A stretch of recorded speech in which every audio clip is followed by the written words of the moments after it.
My husband impregnated another woman and is forcing me to pay child support for their baby. Here's what happened. Subscribe to Am I the Jerk on YouTube and hit the bell for notifications. I, 29-year-old female, have an ex, 34-year-old male who we'll call Richard. It's been 3 years since we separated due to him being abusive and cheating. But we're not divorced, as divorce is expensive in my country, and whenever I apply for divorce, Richard insists on mediation. So divorce is not granted as one of us is trying to save the marriage. He lives with his mistress and they have a kid together that was conceived while we were still together. Due to both of them harassing and abusing me, I have a restraining order against both of them. My employer is aware of all this as the utility company my ex works for supplies the buildings their offices are at, one of the major suppliers in the country. Now on to the actual events. Due to restrictions, everyone is currently working from home with a few days in the office. Richard decided to show up at my work with his kid and demanded to see me for child support money, since we're still legally married. As my employer is aware of the situation, the reception refused to tell him if I'm in the office or not, when I was, and asked Richard to leave. Richard did not, and security was called. As he was with his child, security couldn't use force to remove Richard, so reception threatened to call the utility company he works for. Richard didn't believe the receptionist would do it, so long story short, him and his mistress were fired effective immediately, as Richard showing up at my work had been seen as a gross misconduct, and they discovered Richard was his mistress's boss. Apparently his employer didn't know they were together, and it's strictly forbidden to have a relationship with someone who's directly employed by you. The utility company apologized for Richard's actions and gave a considerable discount for their services to make sure the news of what happened wouldn't spread. Since they were fired, I'm getting calls from unknown numbers from various family members and friends of Richard and his mistress, saying I'm responsible and just a jealous jerk trying to get back at Richard by getting them fired. We still have some friends in common, and they believe him getting fired and losing the only source of income they have is too harsh. And I should have prevented that and shouldn't have said anything from the beginning about what happened. Am I the jerk? No, this guy's harassing you and coming around your workplace looking for money and stuff. That's just plain not appropriate. It doesn't matter what the situation is. That's not the time or place to be having a conversation like that. As far as I'm concerned, he brought it on himself. For one, he shouldn't even be asking for that money. He's forcing you guys to stay married apparently so he can get an extra payday from you. And he's living with his mistress, so clearly there's no actual intent for the marriage to be resolved. This guy is just a straight-up jerk that deserves whatever happens to him. You can submit your own stories to be featured here on the channel. The story submission link is in the description below. And if you want to listen to some vibey music in the background, check out easymode, also linked below. And don't forget to subscribe.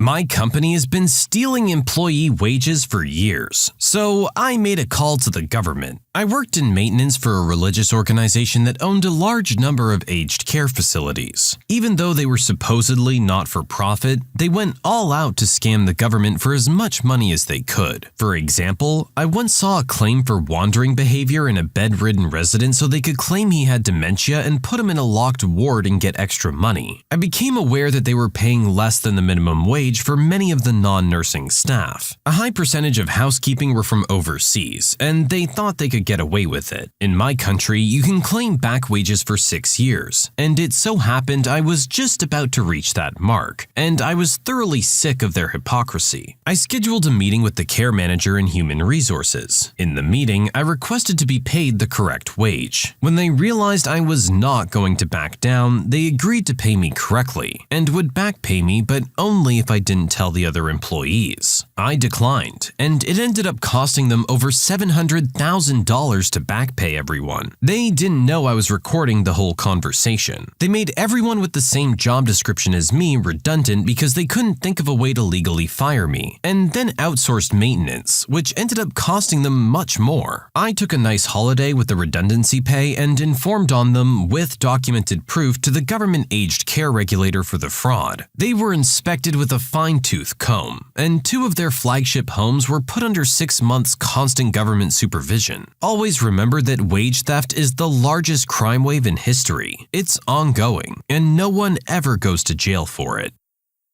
I don't know about no one ever going to jail for it. I'm sure it's happened. Either way, it only takes one employee to catch on to what's going on, and that company is screwed. Cause typically, they'll have been pulling this for quite some time, and that number that they owe their employees is just getting bigger and bigger. When all of that comes due in one fell swoop, that can completely put a company out of business. They're lucky they were able to even still function. Hopefully they've learned their lesson from this interaction, and if not, at least the government knows to keep an eye on them.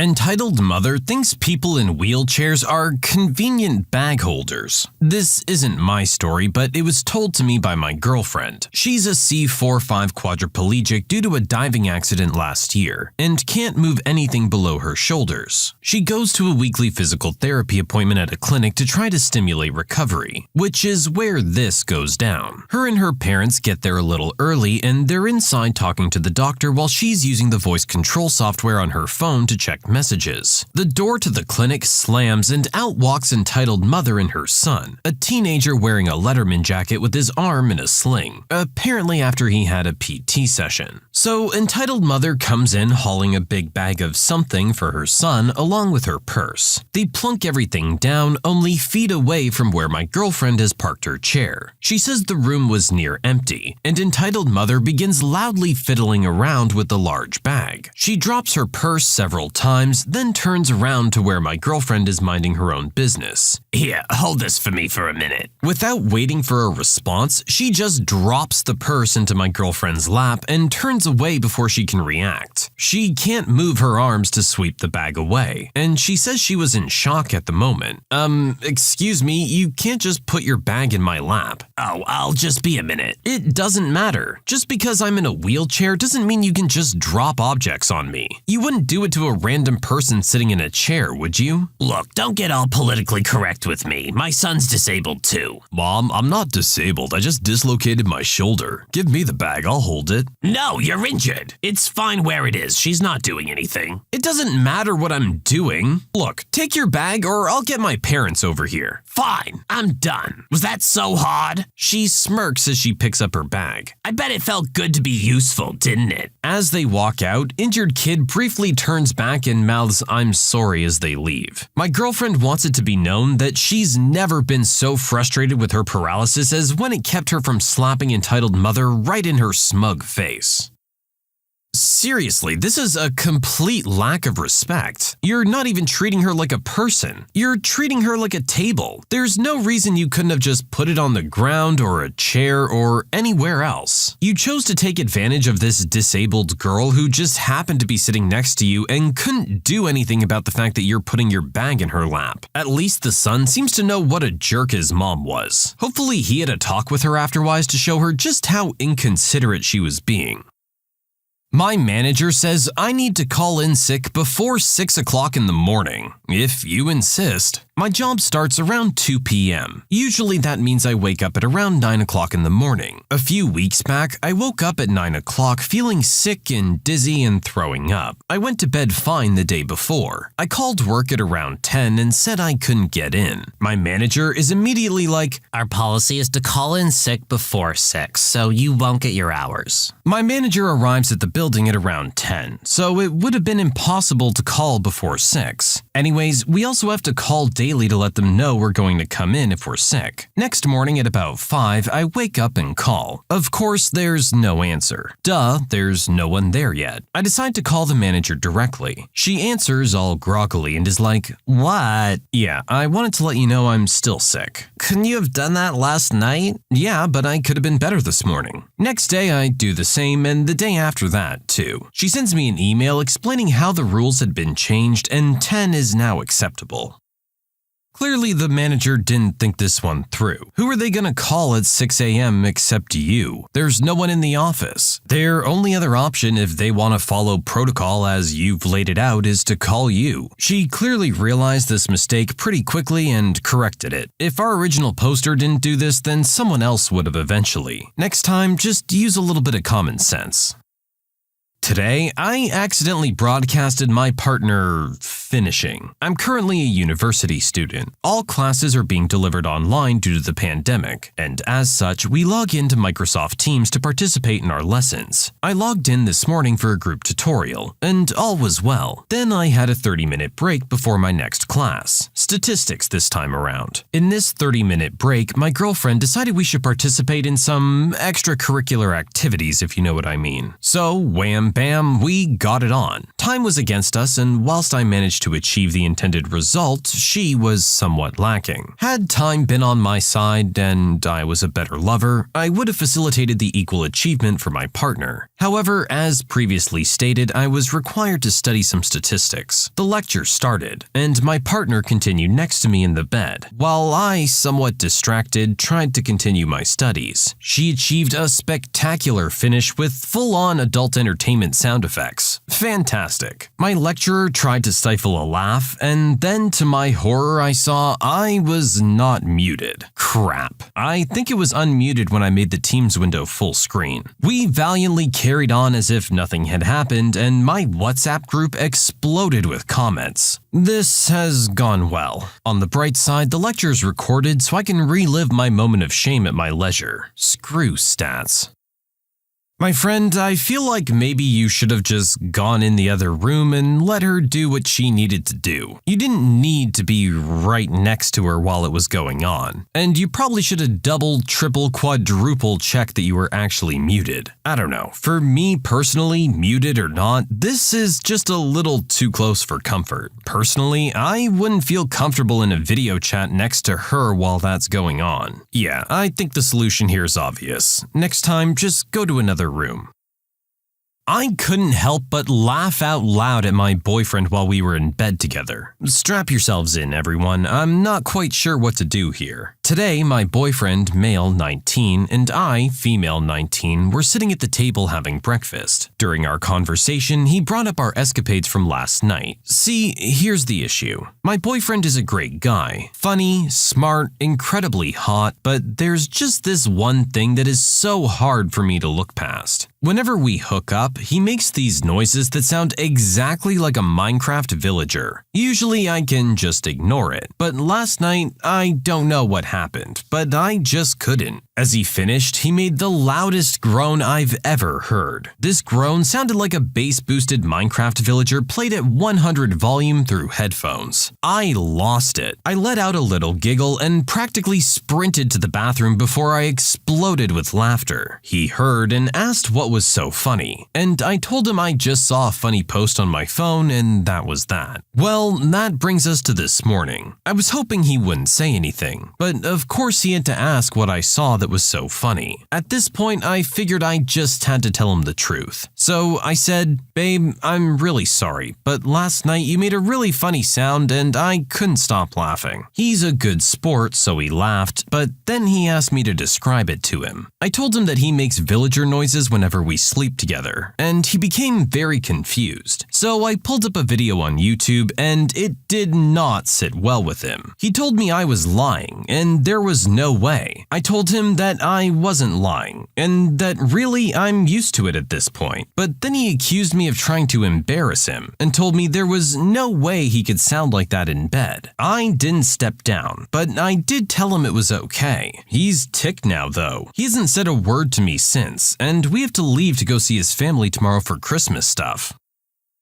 Okay, that is a very unfortunate noise to be making while in bed with your significant other. But hey, he wasn't aware of it and now he is. He's probably not happy that this is the case and he's unfortunately taking that out on you, but don't worry, he'll move past it. Hopefully now that you've brought it to his attention, it's something that he'll be aware of going forward and can try and correct. Sometimes we just need to talk about what's going on in bed and some of the things that work and some of the things that don't. You can't always take it personally. You just gotta think out the other end of this, everything's gonna be a lot better in that regard moving forward. It's all in the name of enjoying yourselves more when you're in the action. There's nothing wrong with that. If our original poster was dumping him over this, then he could be a little bit upset. But it sounds like she's really trying to be a team player. Don't be such a jerk in return. Entitled friend brings their uninvited child to our adult Christmas party and takes over our house. My wife and I have an annual Christmas party at our house with our friends and siblings each year. Last year, 2 of our friends had had a child shortly before the party. The child wasn't invited last year either, but we weren't bothered given it was more like bringing an uninvited potato than a person, given that it was an infant at the time. This year, the child is walking and whatnot, and they had told us that they were getting a sitter. So there seemed no reason to mention that it would not be appropriate to bring the child to our party. As the title indicates, without asking or even telling us the child was coming, they showed up with their kid, and we had in no way set up our house to be child-proofed. As a result, we had to close a bunch of doors that were intended to be left open to allow guests to spread out into our basement and living room. So, for most of the party, we had about 14 people crammed into our small kitchen as the parents let their 1-year-old child roam freely.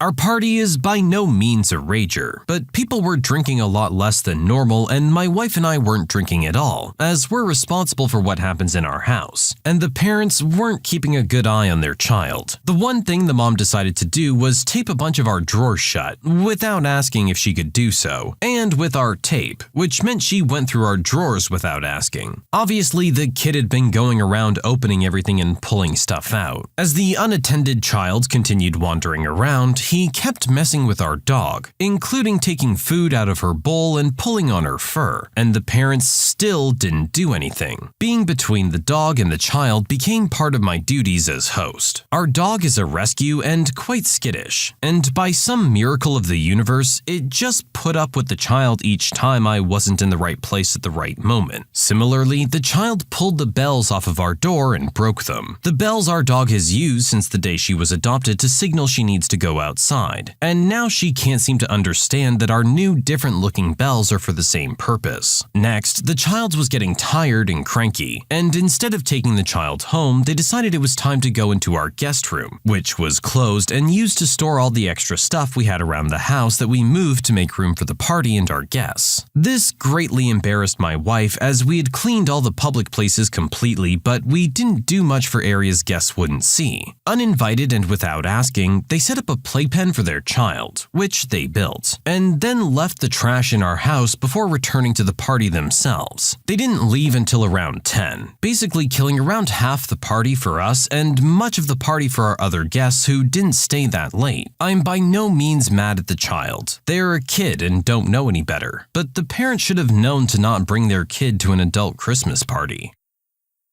Yeah, they did say they were going to get a sitter, so you didn't think it would be an issue. I feel like this is a judgment call that, yeah, the parents should have made. There are some places that a kid probably just isn't the best to have around. Maybe they couldn't get a sitter and they just really wanted that night out with their friends. But that should be communicated to you as the host, especially when your place isn't exactly child-proof. You're responsible for everything that happens in your house, and the last thing you want is for that kid to get hurt. There probably should have been a face-to-face conversation about the issues that were occurring, but hopefully you can have that now after the fact so that this doesn't happen again next year. It just needs to be calmly explained that at that time, in that atmosphere when you guys are hosting a party, it's not the best time to have a toddler running around the house. I'm sure if they want to bring the kid over and just visit you guys and you can just hang out in the living room, that's not an issue. But when you have other guests that you need to entertain and who might like to actually be able to move throughout the house, this kid does kinda cause a problem. I'm sure if you guys are longtime friends, you can have an adult conversation about this and figure out what to do moving forward.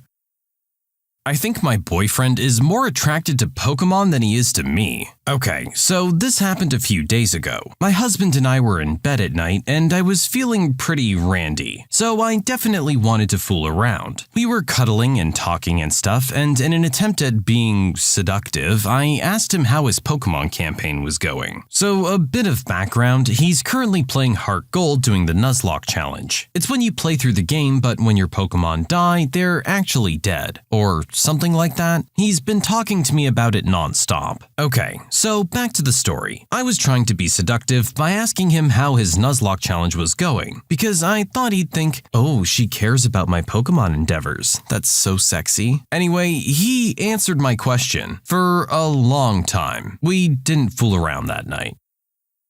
Okay, I feel kind of bad for this girl, but she opened up this can of worms. That's not going to be the thought that goes through his mind when you try to talk to him about his video game. He's going to want to talk about the video game. I'm sure he's happy to hear that you have interest in it, but he definitely doesn't find it as an attractive quality, I would say. You know what? We appreciate the effort from our original poster. She's trying to take an interest in the stuff that he's in and trying to keep the relationship playful in the bedroom. Unfortunately, she just took a swing and a miss on this one. But hey, now at least she knows for next time, maybe just leave the video game talk for outside the bedroom, at least if you're trying to keep his attention. When you subscribe, make sure to hit the bell to turn on notifications. Put the playlist on in the background to finish listening to all the stories. Or if you want to listen to some vibey music in the background, check out Easy Mode. If you like Am I the Jerk, give Am I the Genius a shot. Everything linked in the description.